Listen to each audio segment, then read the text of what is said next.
See you then. Did you say you weren't going to get any more handsome when I hit I the record button? You did, though. yeah, How you doing, man? might want to clean your glasses there. Well, they looked. No, it depends on what you're seeing through It's them. a oh, I thought you really meant my glasses were dirty. Um, I want to ask you about your upbringing. You were born in Portland, Maine, and then you That moved to Mass. that is correct. Yes, Portland, Maine. Yeah, my parents are from Portland. Both sides of the family. My dad went to Daring High School. My mom went to Portland High, and they Ed and Dana Colley. Donna Pedisano was her maiden name, and she lived up on Munjoy Hill. Um, I can remember being a kid at my grandmother's house, and the smell of Nissen bread was always present in the air because the factory, the Nissen factory, was right behind her house. How Not a how bad, how old not a were you yeah. when you moved down to Massachusetts? I was pretty young, but we went back frequently. I think I was like 1 year old when we moved to. I want to say, I think my, I want to say Brockton or Whitman or something like that. My dad was going to university at Boston University, getting his master's in art. Nice. Yeah, Do you- and so he art education. He went on to teach and has since retired and is now both my parents live in Ipswich. That's nice. Yeah, Nice area. yeah. Did you come from a family that listened to a lot of music when you were young? My dad has always loved music, and they actually met. My parents met at a dance, which was pretty common in that era to as a social event. So both my parents were loved music, and my mom and dad both loved dancing, and they met at a dance, I guess. And my dad tells a story of seeing this beautiful long black hair of my mother, and then immediately falling in love, and he's been in love ever since. So she tolerates my dad, but I think she loves him too. Did they play a lot of music around the house? Yeah, my dad had all kinds of records. Count Basie, Benny Goodman, a lot of big band stuff. Glenn Miller, and they would dance in the living room. The jitterbug. My dad would take my mom and throw her over his hip and through the legs, and you know, breaking the lamps in the ceiling and everything. They could cut a rug and still do to this day. So that music was always in the house, but beyond that, my dad always had a love for blues and for jazz and for smaller bands, smaller spin-off bands that came out of the big band era. So there was tons of records. It's and I have them in my house right now. Actually, I saved them. Were you Uh, like listening to jazz when you were young, and that did that catch your ear right away? oh yeah, well I started playing the clarinet in the fourth grade. So immediately my father started playing Benny Goodman for me and said, this is the guy you should listen to. And then Woody Herman and all of that stuff. But I never, of course, yeah, I never was able to, simulate that particular style of music, but it certainly something that I absorbed. Did you play the clarinet for a long time before you started playing sax? Uh, well, the thing was from fourth grade to seventh grade, I heard the saxophone being performed by the high school jazz band, and they were playing the Pink Panther, and the solo in the Pink Panther was a tenor solo, and it's something just clicked in my head. It was like, wow, that's the coolest thing, amazing sound, and how do I do that? I was always sort of possessed by the quest to acquire that feeling you have when you hear music, and to actually have it come through you, which is back of a very early memory. So I think that was what was happening there. And I said, okay, the saxophone. And this going from clarinet to saxophone is pretty simple transition.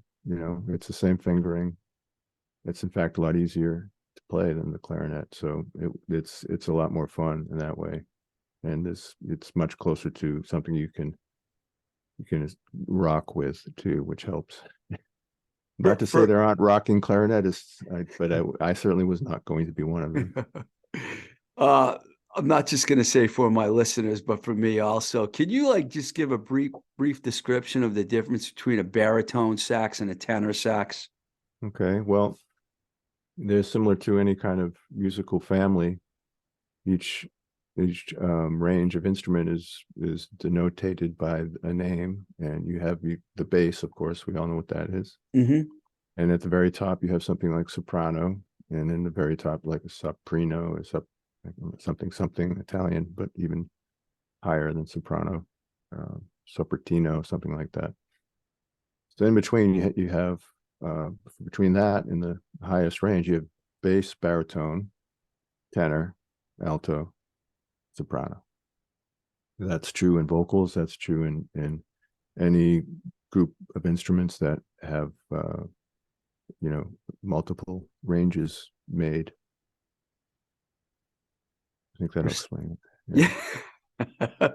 Of course, I didn't know that. And I've been in the music business my whole life. But did you, when you were listening to jazz, did you go off into other areas and listen to blues and rock and things? I mean, what caught your own ear after you listened to all the things your father played? Growing up in the 70s, guitar rock was pretty predominant, especially when we had then eventually moved down to the South Shore, to Hanson, Massachusetts. Most of the friends that I had in Hanson and were all many of them were very musical. And I listened to a lot of stuff that my friends' older brothers were listening to. So that kind of opened up my head that there was something else beyond. Well, it always looked like, looking back, all of this stuff looked like history. You go into a jazz catalog and it's, wow, that happened then. And you're a kid and you think, wow, that seems like a long time ago. Looking at a big band era, everything, the world seemed black and white, like you see on TV. So by in the 70s, you get start opening up to, oh, I'm getting a little closer here. This happened I can still almost feel this thing that happened. And like Woodstock, for instance, it just sort of, they could still feel it in the air. I remember it happening. I was pretty young. I would have been way too young to go. But some of my friends' older brothers and sisters went, and they came back with a lot of music of that time. And from there, it was just, when's the next Beatles record going to drop, or when's the next Stones record going to drop, or it was very much part of, like, the culture is to, anticipating the music of some of the greatest of that era. Yeah, you mentioned the Stones. They effectively use saxophone in many of their songs. Well, there you go. It's like then you, as a saxophone player loving guitar rock, you start to hope and pray that you can hear the saxophone in the music you love, and that's inspiration, is kind of say motivation. I say, keep going, kid. There's room for you out here somewhere. Yeah, yeah. I know about Three Colors. I want to ask you about them, but were you in any other bands before them? I was in a band in Brockton called Riding High, which is a small local punk band, which was very informative to me as a musical stepping stone, I think, for foundation. Amazing musicians playing funk music. I was the only white guy in the band, and they brought me into their world, and it was a very wonderful thing to be a part of. Did you go to school in college in Boston? I went to college at Mass College of Art. Yeah. Oh, you did? Yeah. Is that where you started meeting people, and is that how the band Three Colors came together, from being in school? Well, Three Colors came as a band up from Connecticut College in the 80s, and they all moved up to Boston to kind of be part of what was going on up here. They had all known each other from there and had formed. It was Chris Harford, Max Moore, Hub Moore, and Stan. Oh man, I can't believe I'm forgetting his last name. It's been out of the picture for a long time, but we called him Stan. Barry Stringfellow. Sorry, Stan. I spaced. It's been a long time. Yeah. So anyway, yeah. So those guys just had a band together, and they asked you to join. Did they? Was there a sax in the band at the time, or There wasn't, and they came to Boston. They were doing perfectly well on their own until I insisted that they take me on as one of their members, essentially. And they were kind enough to put me under their wing and say, oh, I basically badgered them. Like when I first had an opportunity to play with them at a mass art party that Chris invited me to play at. Chris went to mass art. That's kind of how we met. And I went out and just played this kind of James Chance abstract thing and sat down, and I was so jazzed by the idea of being in a band that I heckled them and kept after them, just asking them when they were going to rehearse again, you know. And I kept calling up Hub and say, "You guys rehearsing again? Look to come down." And I was like, "No, dude, we don't have any gigs booked, so we're all kind of just laying low. We'll let you know, check in a couple of weeks." A couple of weeks would roll by, and I'd call them back like, "Okay, it's been 2 weeks exactly. Here we go." And eventually I kept doing that, and they just decided, they said, this kid will not stop. So let's go down and rehearse to get him off our back. I mentioned Paul earlier, Paul Coulter, and he told me that along with Lifeboat, Three Colors was one of the first bands that he recorded. What's your recollection of that period and how that all was going? Were you part of that whole crew of guys that they had started, you know, the Sex Execs guys and all them? Well, those guys were a bit older, and I was sort of, like I said, I was just prying my way in a way, just trying to have an opportunity to be in a band and do this crazy thing, you know. And these were the guys that I met. Lifeboat shared the rehearsal space with Three Colors, so we got to know those guys really well, and we shared a lot of, you know, gear, and we did a lot of gigs together. And we're growing up together. We're young guys at the time, you know, in our 20s. So figuring a lot of shit out. And then so you had Paul, who was an amazing bass player, who we all would love to have, you know, grabbed him as a bass player, but he had bigger aspirations and much larger interest in the world of recording. And so he kind of peeled into that realm.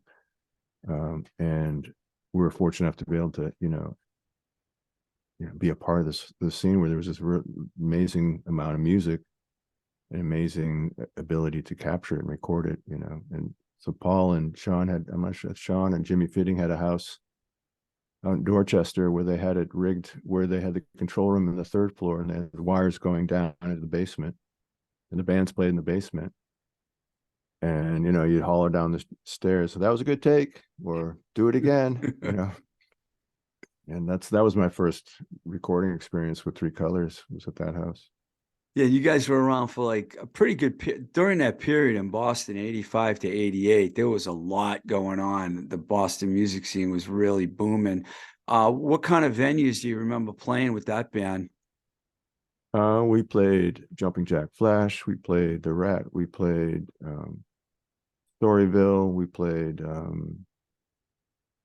where else we play? We played in Connecticut a lot, but that's not prevalent to this conversation. Where am I missing in terms of bars? I don't know if the Middle East was around yet. It might I have don't been either. I too don't think early. it was. I think it was. Well, you know, that whole scene, The Rat, I loved Storyville. Bun Ratties, Yeah. of course. Yeah. You mentioned Storyville. That was a really good room. I used to like going back and forth to the Rat in Storyville because I went to college here too. And I used to go to see, you could see like 6, 7 bands a night if you just timed it right, you know?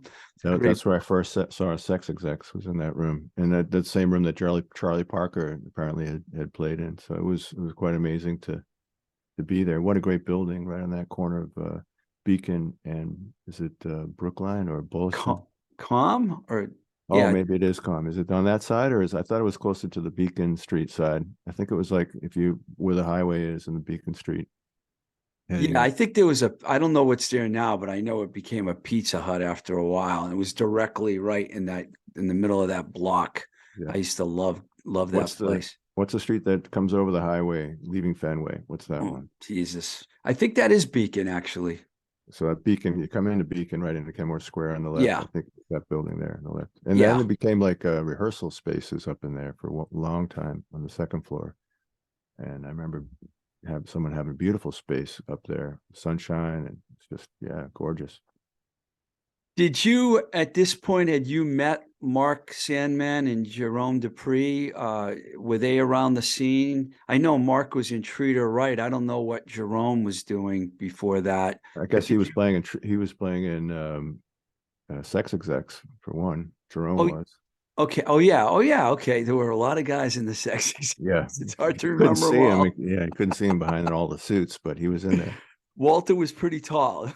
Yeah, Did a you wall meet of the? suits. So you had met those guys during that period?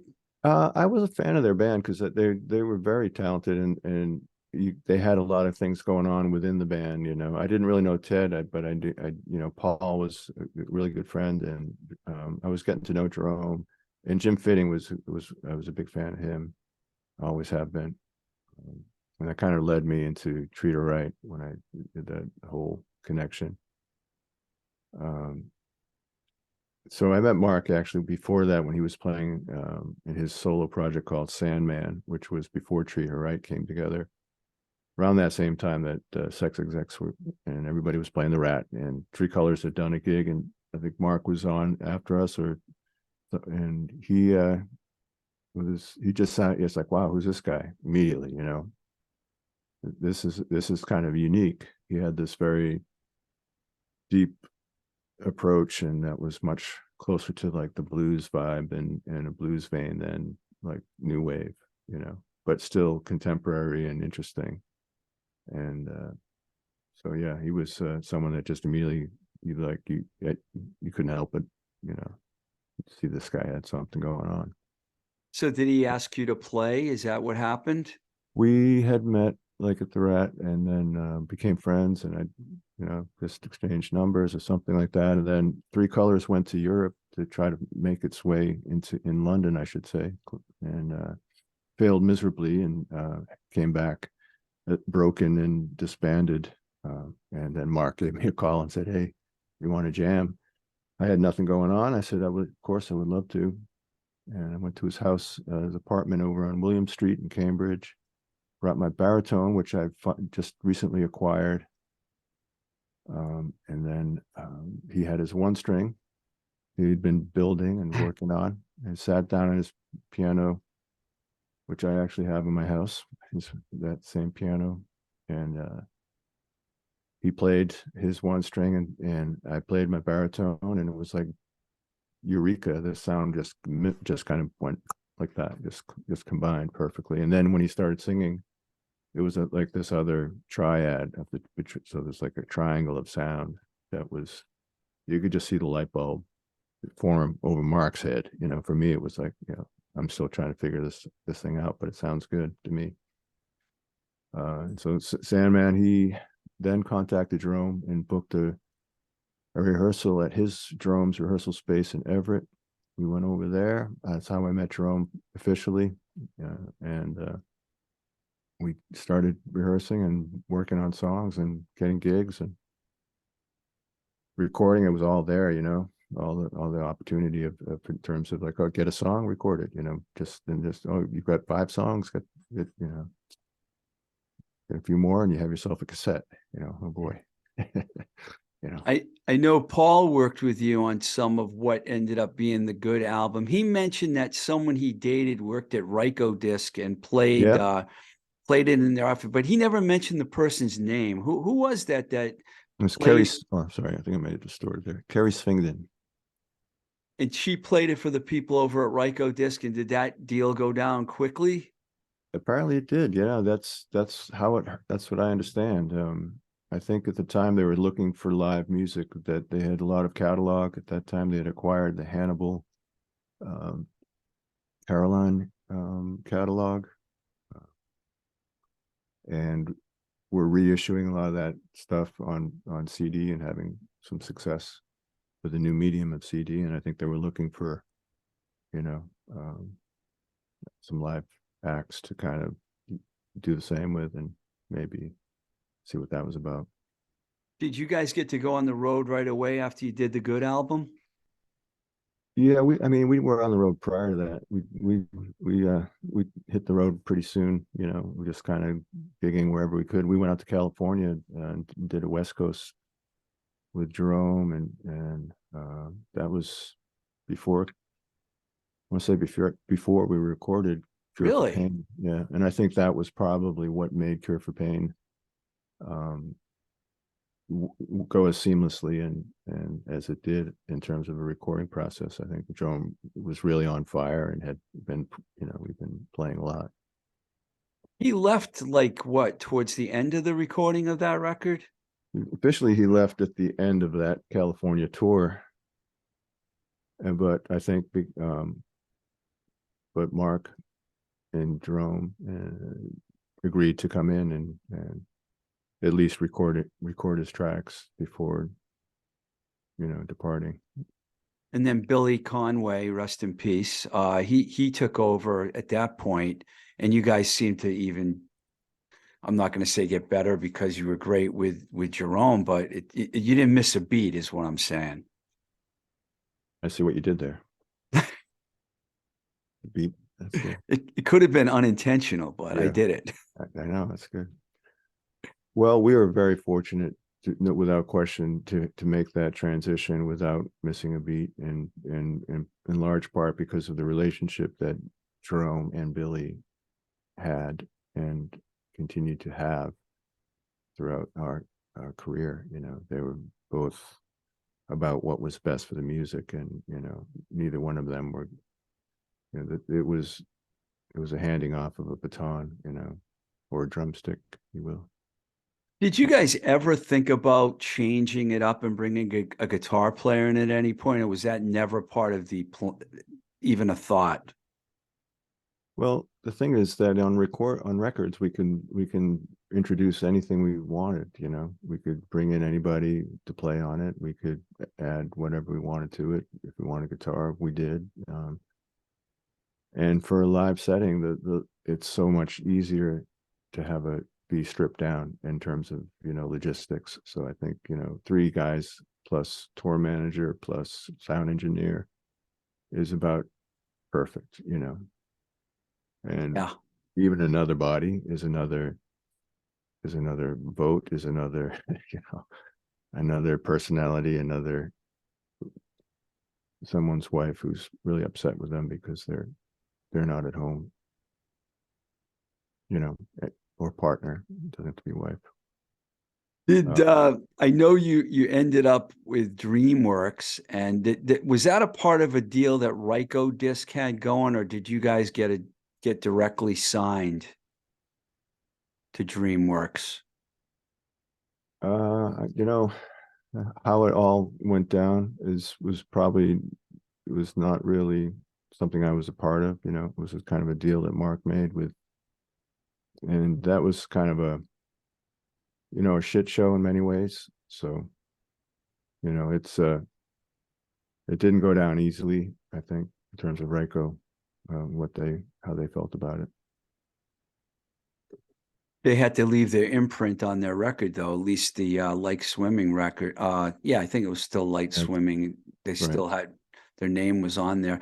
Now, at this point, you guys were already you really got into the touring aspect of things. I can't remember what year it was, but when I was working for A&M Records, you guys had 16 horsepower with you. And that's when I saw you guys a few times, because I was out in California during this period. And having those 2 bands together, I was like, holy shit, this is like a whole new chapter for me, I mean, that was really unique. Do you remember that tour? Oh, yeah, of course. Those guys were amazing. We toured with them quite a bit in Europe, and just it sends a chill down my spine just thinking about it right now, because the music that they made it was so haunting and eerie, and David's songs and where he was at that time and his playing, and the rest of the band were just electric and spooky as hell.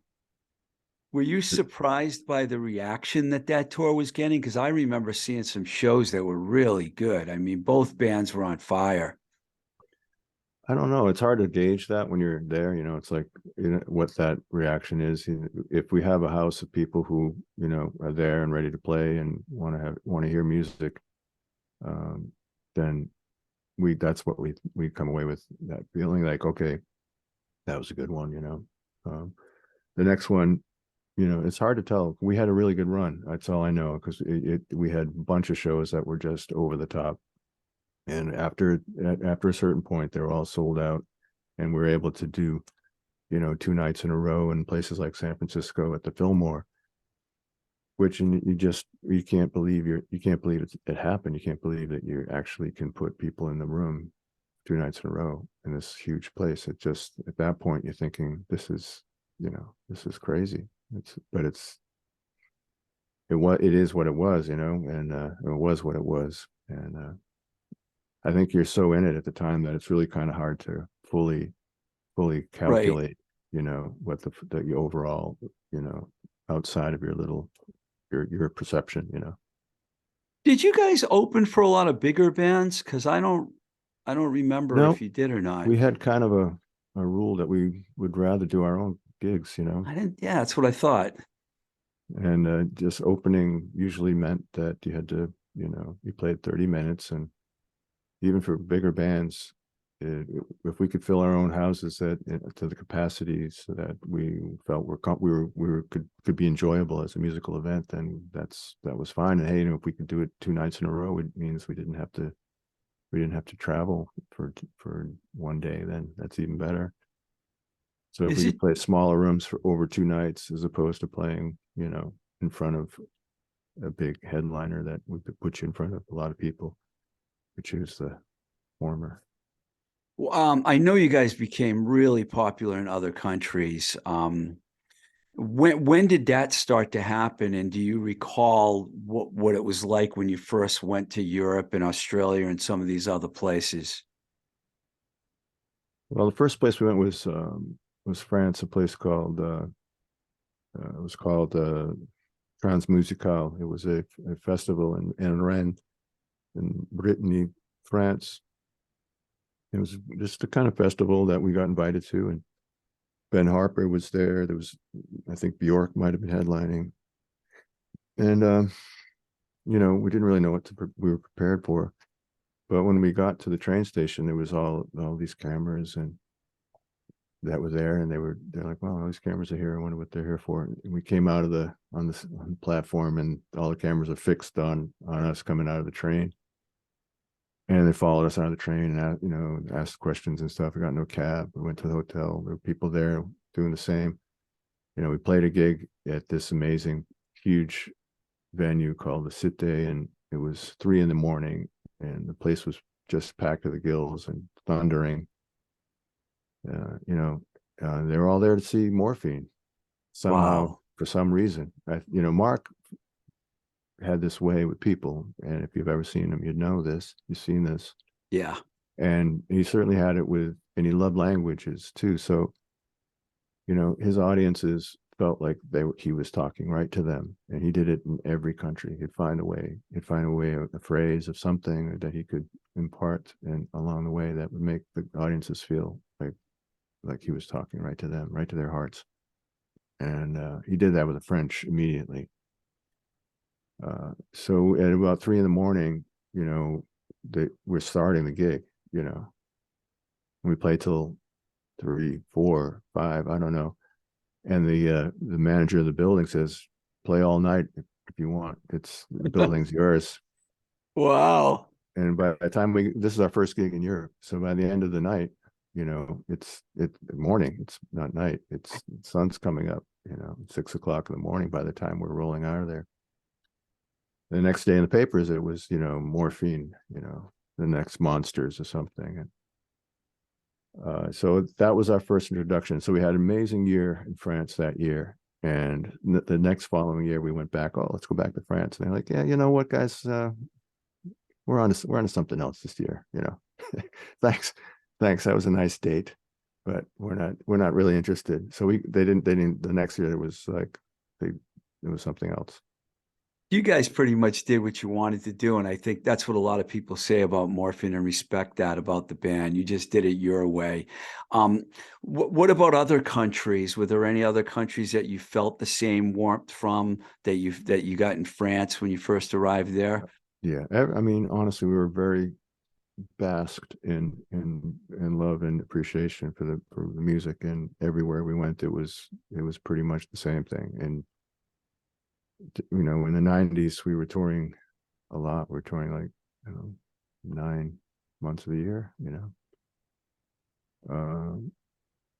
from US to all across, from Boston to West Coast to Hawaii to Japan to Australia, New Zealand, then Europe, then back, and would just round the globe. Places we haven't been, I wish we had been. We never got to Brazil as Morphine. We got there as Vapors of Morphine, but not with Mark. He loved Brazil. He would have loved to go. We got there with Orchestra Morphine as well. But we got to with Morphine. We went to Argentina, which has been a huge place for us over the years. Favorite cities, of course. Belgium was one of our favorite countries as well. Belgium, nice. Yeah. They're very, very sophisticated culturally, I think. Yeah. A little more about Morphine before we talk about some of these other projects. The Night album, you guys kind of changed a little bit, and you brought a bunch of musicians in there, and Jerome came back, and unfortunately, Mark passed away before the record came out. But what is your recollection of the making of that record? Because a lot of people talk about that record since it was the last Morphine record. I like the paintings on your back wall. Some nice paintings. Those are all mine. Thank you. I like them. Yeah, they're very nice. I like the way they're closely hung close together as well. You folks out there, you folks will have to watch on YouTube to see what Dana's talking about, which I will put the video up. But thank you, man. Right. I got like 250 paintings here. For the listening audience, you can't see it, and I'll describe it. They're, I don't know, I'd say maybe 6 by 10 squares framed and canvas with long poles of the palette, with a palette knife, probably maybe acrylic, potentially oil. Acrylic with allowing the paint to bleed and to form different shapes and surfaces, and a very two-dimensional like color field concept, but with strokes. Will you be my agent? Sure. Yeah, no problem. Okay. So if you don't want to talk about the Night album, we don't have to. What gave you that impression? Now, what gave you that impression? What does your hat say? Yeah. It's a Vans hat. Vans hat, yeah. Yeah, you're fixated on what's going on over here now. And there's a drugstore cowboy painting back there. Did you see that? I'm doing a room rate on you. It's good. 10. I'm hiding all my gold and platinum records, so I'm not going to take those out for you. We don't want to brag. No, I don't, not at all. How about the Mark Sandman Foundation? You had something to do with getting that started. Well, you know what? I will answer the first question because I'm just teasing you. But it was, it was a hard go during the night.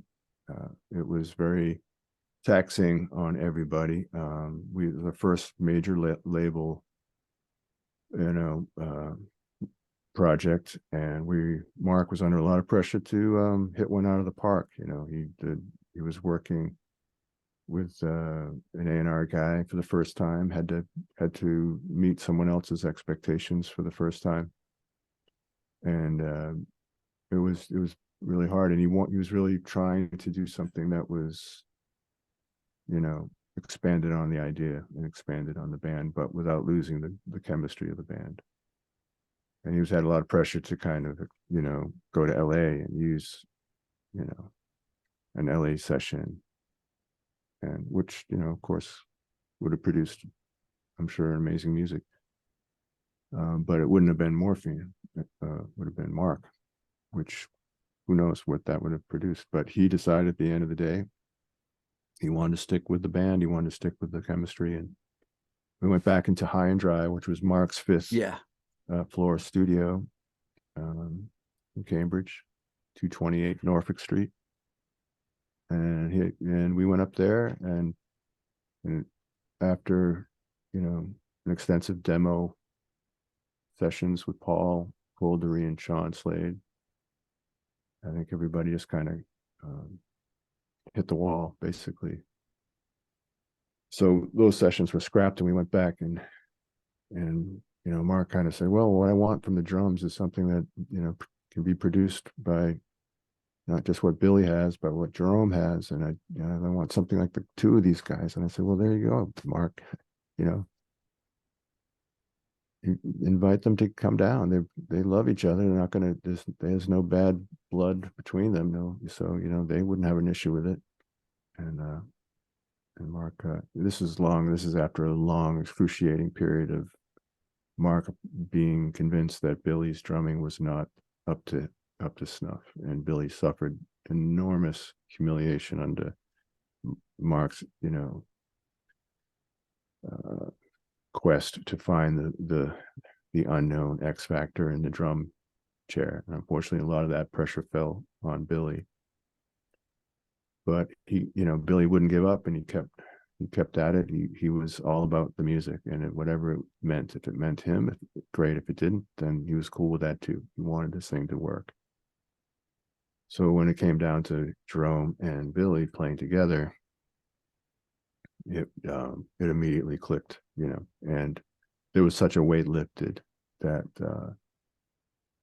we'd finally broken through the seal, because up to that point, we weren't going anywhere until Mark was satisfied with the drums and what he needed to hear,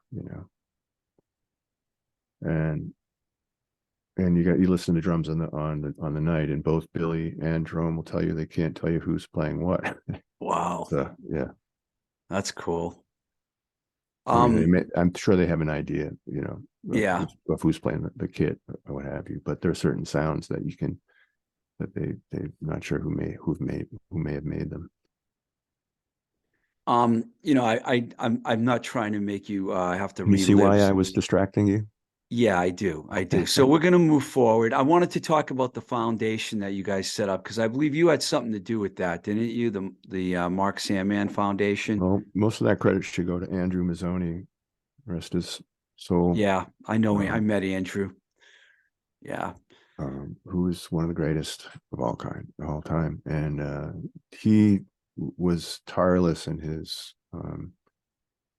efforts to keep the legacy alive of a good friend of all of ours. And after Mark died, he, with his abilities, Andrew, I'm speaking, was set up a foundation in Mark's name, and then went about trying to produce a program and an organization that would live up to that. And in what made most sense to everyone was that music for children and the Children's Music Education Fund. So I mean, this was around 2008 when we had been working on it since for 8 years, trying to keep the studio together and to work on this fund and try to figure out ways in which to bring money in and then divert it to the right people and give opportunities to the right people. So we started working with high school bands, bringing them in, recording them. Anybody who seemed to have promise. I know Andrew was affiliated with Zoomix. Are you familiar with Zoomix? Heard of it, yes. Yeah, another youth music program. He was very involved with them, and we're trying just to kind of give opportunities to children to get involved and experiment with music, and on any level and at any point in their development. And so we did what we could locally, essentially, and then in 2008 happened, and we had to move out of High and Dry, and we went to into the Armory and had tried to make that work for a couple of years, and it was hard because in 2008, all of the capacity for acquiring nonprofit donations really just ceased to exist, and that's what we were trying to do. So we pretty much were dead on arrival. I kind of went a little out of order here where I wanted to talk about, because I wanted to ask you about Orchestra Morphine, because you guys toured as a 9-piece band. What was that whole experience like for you? I know you mentioned before you got to go to some countries that Morphine didn't go to. Well, with Orchestra Morphine, the idea was performing because of the night, because of the orchestration of the night, where you kind of didn't quite fully get through that whole thing, but started with, so you have Jerome, you have Billy on the drums, and then you have Mike Rivard on strings, you have Jane Scarpintona, Tony, I think, on violin and cello. Sorry, you have Joey Kessler on violin, and you have uh, a bunch of other musicians, John Medeski coming in. So there was piano, there's different guitar parts. There's an attempt there to kind of um, you know branch out. You asked earlier about why we ever think of having a guitar, and a lot of that was about what we could do on record, and fulfilling whatever space might need to be filled. And I think Mark here on the night really went with that concept as best as he could. So after, of course, after that record was made, it was like, how are we going to represent this on stage? Because when Mark died in 1999, um, we had finished the record and he was happy with it. It was mixed, and Billy and I just needed to bring it home. And so we mastered and did the artwork, and set about the idea of putting together a live representation for the record. And immediately we thought of our friends who we knew, who some of which were on the record: Russ Gershon, Mike Rivard, Tom Halter, Evan Harriman, Laurie Sargent, Christian McNeil, of course, Billy and Jerome. So it was like a 9-piece group. And the idea was to play it wherever we could take it, and then go back to Italy where Mark passed away and play on that same stage as Orchestra Morphine with the music from the night, which we did, and we accomplished that. And so at that point, it was obvious that it was time to maybe kind of move on and try some other things. And I guess some chemistry formed with Laurie Sargent and you and Billy, and you guys formed the Twyman. Well, there you go. You did 3 records, and you did a bunch of touring with them also as well. Exactly. You actually I credit Laurie for really pulling me out of a shell, because at that point I was not sure what to do with music, or if I was going to play or do what. I didn't really feel a huge ambition at that point in my life. And we were working with Laurie's record at High and Dry, and with Billy, and I came in just to hang out, and before you knew it, we were jamming on some stuff with Laurie, and then before you knew it, Laurie was taking the jams we were doing and making these other songs that were really different from her solo work. And that's when we kind of realized, oh, I guess we're a band. And so Twyman was Mark's cartoon that depicted 3 heads entwined in a ball of twine, inseparable in their life, which represented our band life in many ways. Nice. We're talking about High and Dry. I got to go there, and there's a lot of bands that recorded there. I was there when Caged Heat was doing their stuff there, and Bourbon Princess, I know, was there, and a bunch of other bands. And you worked on some of these records. In fact, the stuff that you play on that Caged Heat record is fantastic. The harmonica and the sax together, man, it was just Jill's a powerhouse, man. And the Bourbon Princess stuff, it kind of led to you guys getting together, A.K.A.C.O.D with Larry Dersch. Is it true, by the way, that I read this in an article at some point and it just popped into my head? Is it true that Morphine was playing in Philadelphia and Monique was at the show, and then she saw you guys and decided she was going to move to Boston after she saw Morphine? Is that true?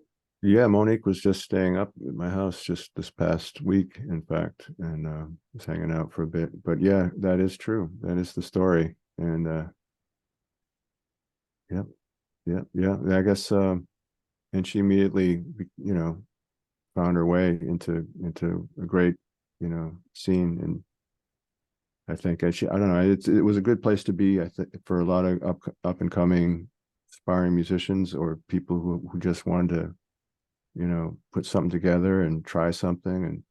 And Boston has always been like a great home for musicians, I think, because you can come home from a gig or you can start something new, and there's places to play. There's your friends are, very supportive audiences. That's why I live here, because it was always the place I wanted to be when I came home. High And and try. I'm glad that Monique found her way up here because, and she's actually, I hope I'm not divulging too much by saying, but she's considering, I think, coming up, Oh, moving back. really? Yeah. Nice. I know she's been like in Austin or someplace. Yeah. Just outside of Austin. Yeah. Yeah. Well, she's, a lot of people respect everything she's done here. A.K.A.C.O.D was a really great band. You guys, you put one record up, but you did quite a bit of touring too, didn't you?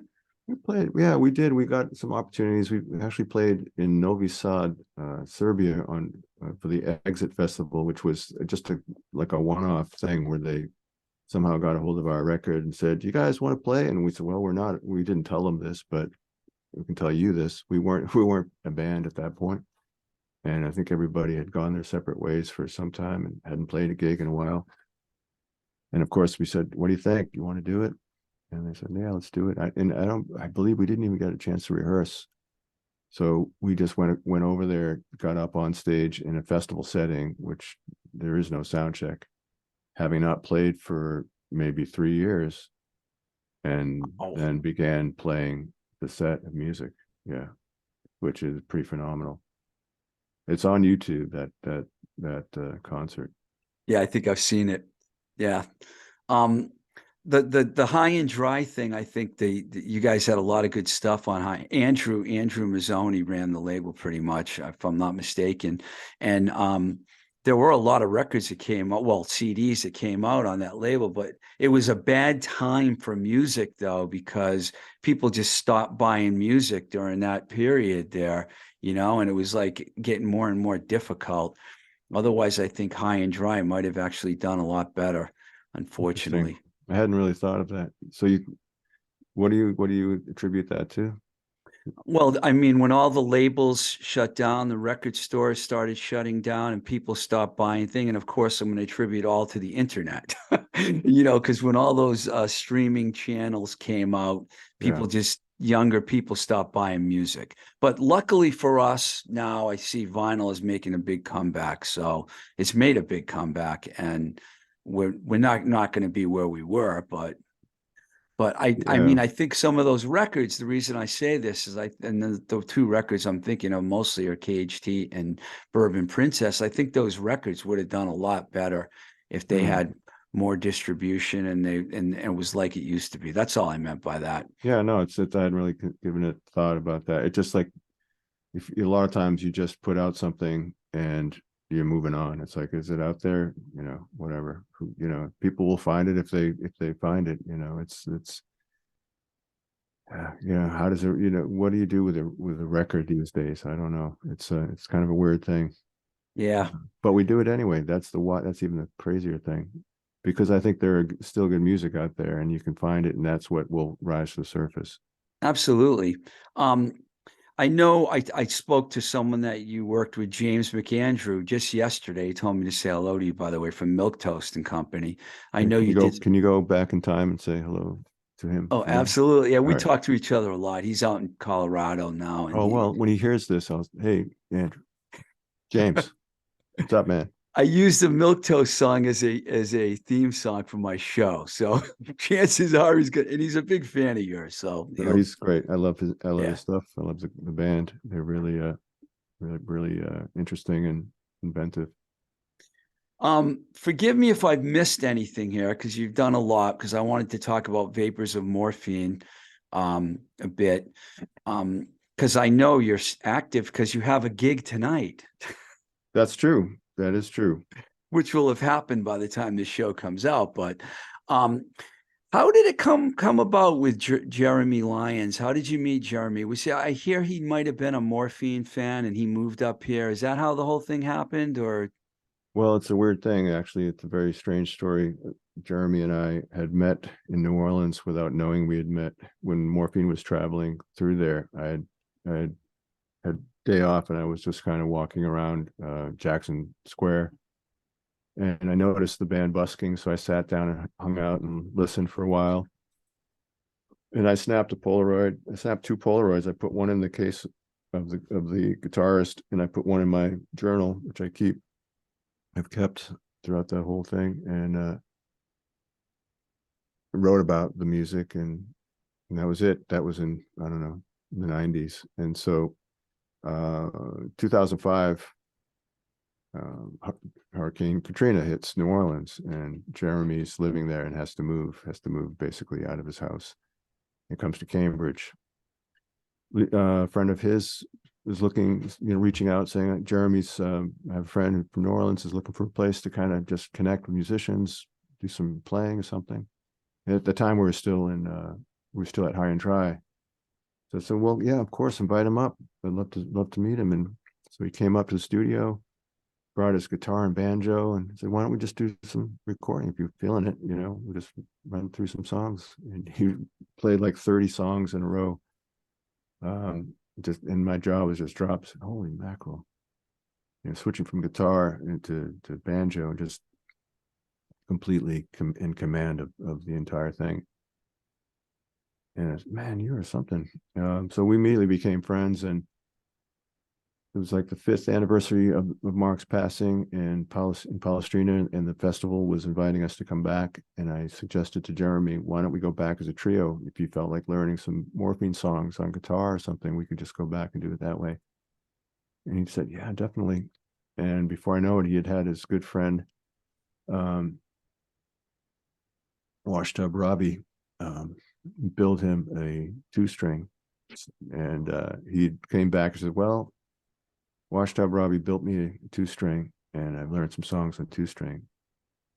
So we could do it that way too. And he immediately sounded great. I hadn't heard that sound since Mark had played it, basically. So, and Jeremy is an amazing, what's the word for a music historian? Is there a word for music historian? I don't know. We can go with that. All right. Well, his knowledge of music goes just so deep, and so he knew all about this, the slide and its origins and on the porches of the Delta, and he brings all of that into it, and also he knows, he can hear Mark's nuances, and he's copped that as well. So the sound of his 2-string is really well informed, and so. And that's where it started. We went back, we did this festival, Drome, in fact. And then we started going in that track for a while. And we've been doing it ever since. Initially, we were called Members of Morphine. We switched our name to the Ever Expanding Elastic Waistband, because why not? Even though my band hated it, and I was the only one who thought it was funny. We'll never go anywhere with a name like that. And they were right. I was wrong. But hey, what are you going to do? And you've been doing. Go ahead. I'm sorry, I was going to say, and you guys have been playing for ever since. I mean, I'm sure the pandemic slowed you down and you didn't get to do anything for a while with everyone, but now you're back at it again. Yeah, we're pretty back at it we had a tour. We went to Russia. We went twice. We went to Europe with Vapors, and at our last European tour, Jerome pretty much said, guys, that was fun, but I think I'm gonna sit this next one out.